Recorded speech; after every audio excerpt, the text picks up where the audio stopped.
Hello students, good morning. Welcome to NVGI.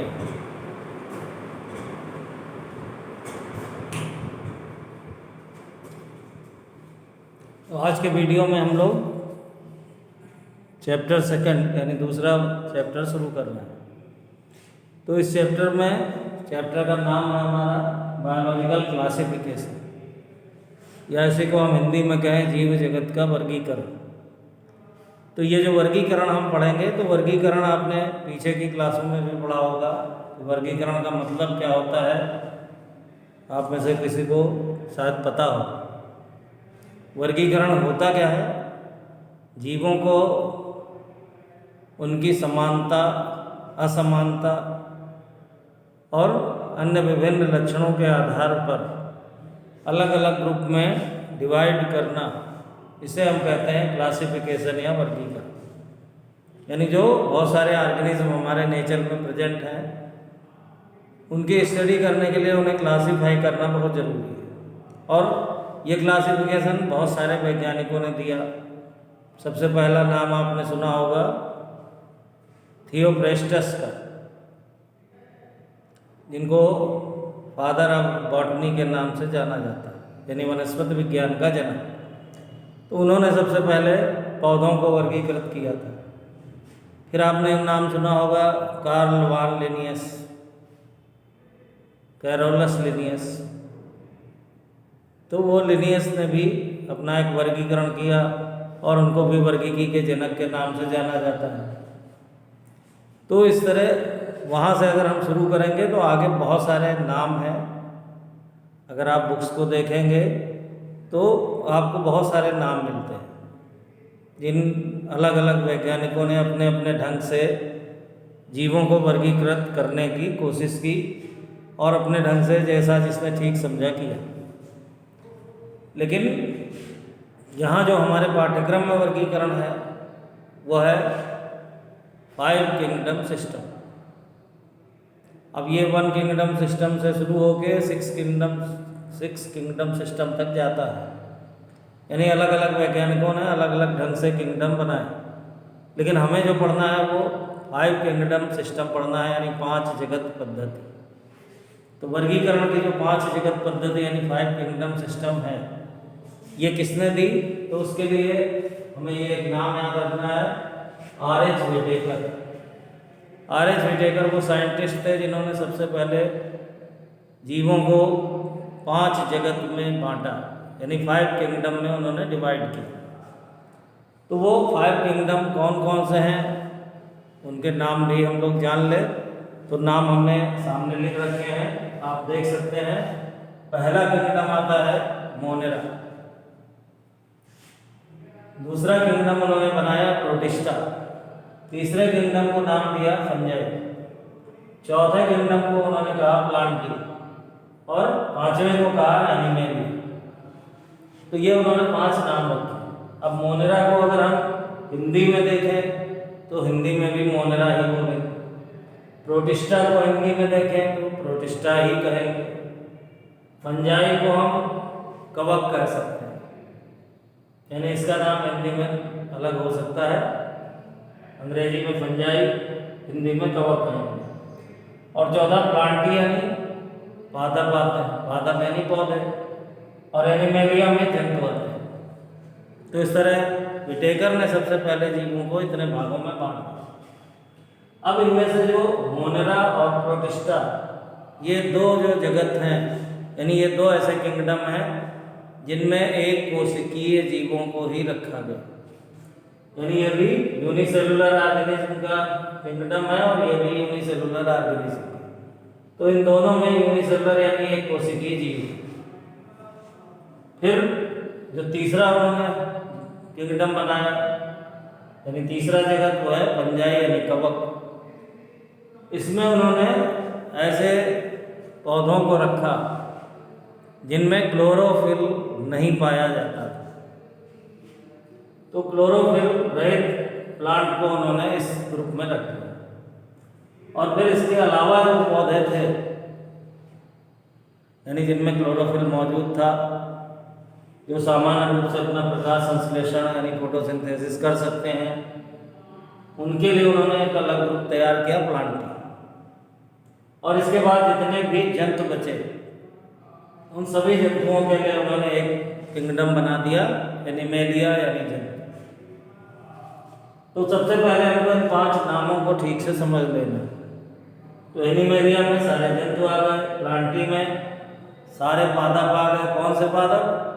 जो chlorophyll युक्त थे, और जो बिना क्लोरोफिल के थे उनके लिए उन्होंने जगत अलग रखा, फंजाई यानी कवक। और एक कोशिकीय के लिए ये 2 ग्रुप बना दिए, मोनेरा और प्रोटिस्टा। तो आप ये भी तो सोचिए कि जब एक कोशिकीय ऑर्गेनिज्म है यानी यूनिसेलुलर है, एक क्वालिटी है, तो 2 ग्रुप बनाने की क्या जरूरत है? कोई बता सकता है आप में से? चलिए, अभी तो आप ऑनलाइन है, कैसे बताएंगे? वीडियो देख रहे होंगे, जब क्लास में आएंगे तो पूछ लेंगे। तो हम आपको बता रहे हैं कि ये 2 क्यों हैं। यूनिसेलुलर होते हुए भी उनको 2 जगह क्यों रखा गया? क्योंकि आपने पीछे पढ़ा होगा कोशिकाओं के बारे में, सेल्स के बारे में। और जब सेल्स के बारे में आपने पढ़ा होगा तो आपने सेल के 2 टाइप भी पढ़े होंगे, पढ़े हैं ना सभी? एक है प्रोकैरियोटिक और दूसरा है यूकैरियोटिक। तो 2 तरह की कोशिकाएं हमने पढ़ रखी हैं, प्रोकैरियोटिक कोशिका और यूकैरियोटिक कोशिका। तो ये जो 2 तरह की सेल्स आपने पढ़ी हैं, ये 2 अलग अलग प्रकार क्यों हैं? प्रोकैरियोटिक इनको कहेंगे और यूकैरियोटिक इनको कहेंगे। तो प्रोकैरियोटिक में वो सेल्स आती हैं जिनके अंदर न्यूक्लियस क्लियर नहीं होता है, यानी स्पष्ट केंद्रक नहीं पाया जाता है। और यूकैरियोटिक हम उन कोशिकाओं को कहेंगे जिनमें क्लियर और डेवलप्ड न्यूक्लियस प्रेजेंट होता है, यानी विकसित और स्पष्ट केंद्रक पाया जाता है। अब केंद्रक क्या होता है तो आप समझ सकते हैं, जैसे कि एक कोशिका है और ये दूसरी कोशिका है। तो एक ये जो कोशिका है इसके अंदर हमें एक इस तरह का स्ट्रक्चर दिखेगा, इसी को हम बोलते हैं न्यूक्लियस। न्यूक्लियस यानी केंद्रक। तो इस कोशिका में हमें ये केंद्रक दिख रहा है। कहीं भी आप किताब में चित्र देखते हैं तो आपको ये दिखाई देता है। तो अगर केंद्रक हमें दिखाई दे रहा है तो हमारी कोशिका कैसी होती है? यूकैरियोटिक। और दूसरी कोशिका हमने बगल में बनाई है, जिसमें आप देख रहे हैं कि अंदर की सारी चीज़ें एक ही जैसी हैं, इस तरह का कोई स्ट्रक्चर हमें यहाँ नहीं दिखेगा। तो जिन कोशिकाओं में हमें केंद्रक नहीं दिखेगा उन्हें हम कहते हैं प्रोकैरियोटिक। यानी यह है प्रोकैरियोटिक और यह है यूकैरियोटिक। तो प्रोकैरियोटिक और यूकैरियोटिक का ये डिफरेंस आपको अपने माइंड में रखना है। आप पीछे पढ़े हों ना पढ़े हों वो आप जानिए, लेकिन अब इस बात को आपको ध्यान रखना है कि प्रोकैरियोटिक कोशिकाएं कौन सी हैं जिनमें केंद्रक स्पष्ट नहीं है, और यूकैरियोटिक कौन है जिनके अंदर हमें केंद्रक क्लियर दिख रहा है। तो ये छोटी सी बात आपको याद रखनी है। तो जो मोनेरा हमारा ग्रुप है, जो किंगडम विटेकर ने मोनेरा का रखा, मोनेरा में उन्होंने उन जीवों को रखा जिनकी कोशिकीय संरचना यानी सेल स्ट्रक्चर प्रोकैरियोटिक प्रकार का था। है तो यूनिसेलुलर ही, लेकिन प्रोकैरियोटिक स्ट्रक्चर होने की वजह से उनको मोनेरा में रखा गया। और प्रोटिस्टा में उन यूनिसेलुलर को रखा गया जिनका स्ट्रक्चर यूकैरियोटिक था। तो उम्मीद है आप बात को समझ गए होंगे कि यूनिसेलुलर होते हुए भी उनके लिए 2 ग्रुप क्यों बनाए गए। तो इतनी बात आपको ध्यान रखनी है, क्योंकि आपको बताया ना कि ये 2 हमारे किंगडम यूनिसेलुलर ऑर्गेनिज्म के हैं। तो मोनेरा में प्रोकैरियोटिक स्ट्रक्चर वाले जीव होंगे, प्रोटिस्टा में यूकैरियोटिक स्ट्रक्चर के जीव। तो अब इन्हीं के बारे में आपकी किताब में विस्तार से जानकारी है, इत्मीनान से आप पढ़ सकते हैं। संक्षेप में हम आपको बता दे रहे हैं तो एक किंगडम के बारे में आज हम थोड़ी सी आपको हिंट दिए दे रहे हैं, बाकी के बारे में अगले वीडियो में आपको बता दें। तो मोनेरा में 3 तरह के ये कैटेगरी हमने यहाँ दिखा रखी है कि यहाँ जो ऑर्गेनिज्म आते हैं उनको हम नॉर्मली बैक्टीरिया कहते हैं। बैक्टीरिया यानी जीवाणु, सुना होगा नाम आपने। तो ये बहुत सूक्ष्म होते हैं। सूक्ष्म यानी हमें अपनी नेकेड आई से दिखाई नहीं देंगे, यानी हम अपनी इन खुली आंखों से इन्हें नहीं देख सकते। फिर कैसे देखेंगे? इनको देखने के लिए हमें एक ऑपरेटस की ज़रूरत होती है, जिसको हम बोलते हैं सूक्ष्मदर्शी या माइक्रोस्कोप। तो माइक्रोस्कोप की सहायता से ही हम इन जीवों को देख सकते हैं। तो ये बैक्टीरिया हैं। अब इन बैक्टीरिया की यहाँ पर 2 मेन कैटेगरी हैं। एक को हम बोलते हैं आर्की बैक्टीरिया और दूसरे कहलाते हैं यू बैक्टीरिया। जो लोग हिंदी में हैं वो भी ध्यान रखें, नाम आपको यही पढ़ने हैं। हिंदी में पढ़िए चाहे अंग्रेजी में पढ़िए, अंतर यही है कि अंग्रेजी वाले इस तरह अंग्रेजी में लिखेंगे और आप हिंदी में हैं तो आप उसी को हिंदी में इस तरह लिख देंगे।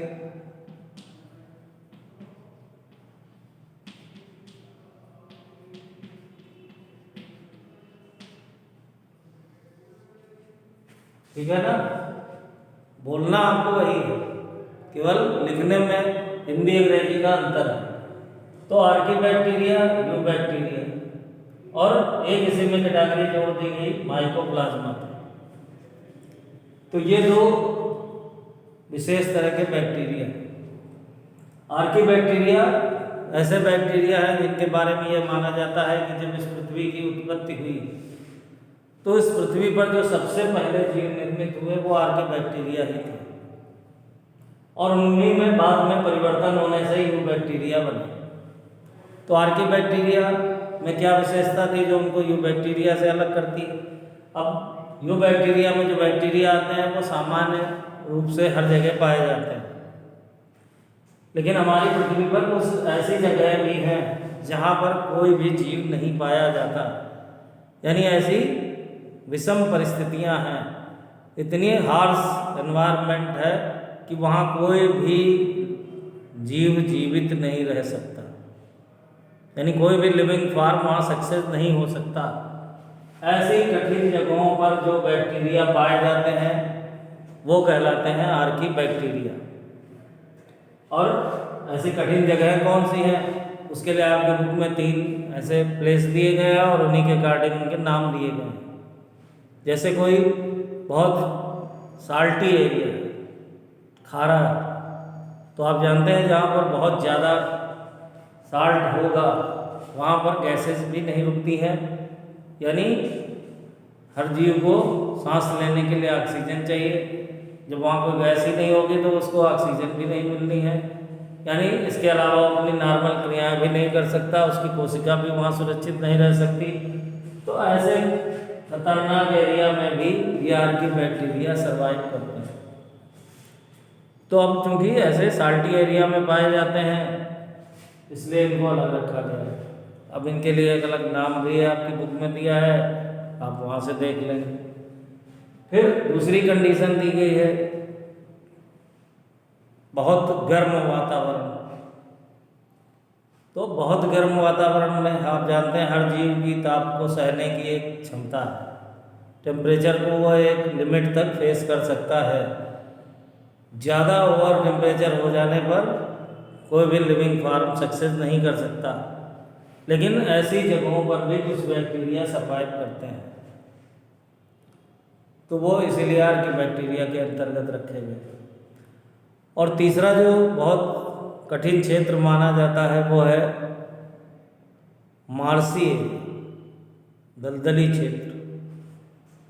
वो क्यों कठिन कहा जाता है? क्योंकि वहाँ पर एक बहुत ही हार्मफुल गैस मीथेन बनती रहती है, और मीथेन आप जानते हैं किसी भी लिविंग को सर्वाइव नहीं करने देगी, लेकिन ये आर्की बैक्टीरिया वहाँ भी प्रेजेंट होते हैं।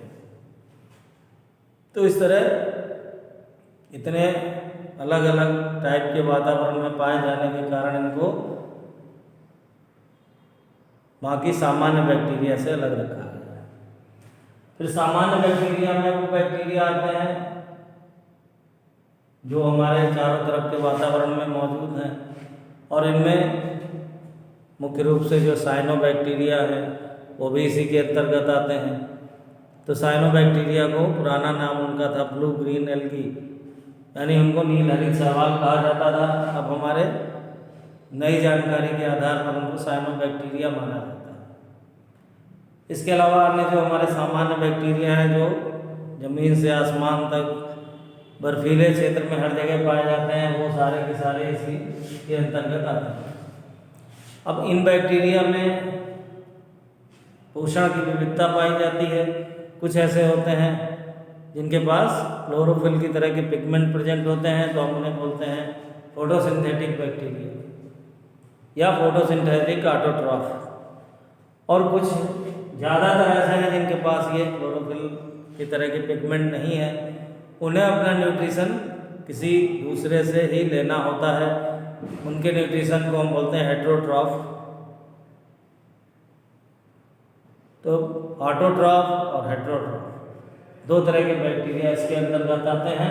सबके नाम और उदाहरण आपकी बुक में है, आप वहाँ से देख सकते हैं। और जो तीसरी कैटेगरी इसमें रखी गई है माइकोप्लाज्मा, ये ऐसे ऑर्गेनिज्म हैं जिनके जीव द्रव्य पर कोई आवरण नहीं होता, यानी साइटोप्लाज्म इनका नेकेड होता है। तो ये माना जाता है कि ये बहुत छोटे और बहुत ही सूक्ष्म आकार के हैं। इन्हीं को हम एक और नाम से जानते हैं, इनको बोलते हैं PPLO। PPLO यानी प्लूरो निमोनिया लाइक ऑर्गेनिज्म।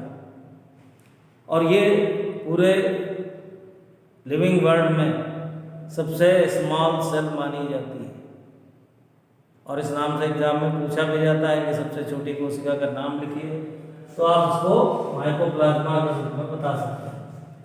तो आज की वीडियो में ये इतनी जानकारी आपके लिए पर्याप्त है। इतना आप देखें, नोट्स आपको जा चुका है, आप उस नोट्स को अपनी कॉपी में कर लें, बुक से एक बार इसको देख लें, और जब वही प्रॉब्लम्स हो उनको आप अंडरलाइन करते रहें, नोट करते रहें। स्कूल खुलने पर आप क्लास में पूछ सकते हैं।